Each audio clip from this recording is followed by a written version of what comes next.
আসসালামু আলাইকুম গাইস, দেখেন এদিকে কাঠিনের কাজ কমপ্লিট, এখনো হয় না, অল্প কিছু বাকি আছে। যে রোদ দিয়ে কাঠিন করতেছে, যাক কেমন হয়েছে কাঠিনগুলো দেখেন। আসলে কাজ আর কেউ জানতো না, আশা করি সবাই খুব সুন্দর কাজ জানে। এই যে নিচে বাকি আছে, অনেক সুন্দর। আশা করি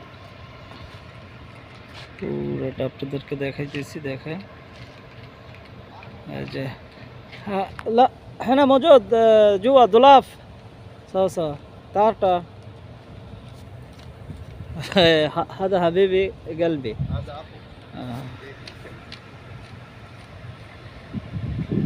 দেখতে পারতেছেন।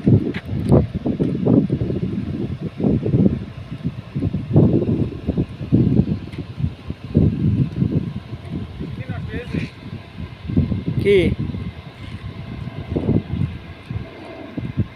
কি নষ্ট হয়ে গেছে? কি কোন মেশিন? এটা কাজ চলে না ওনার।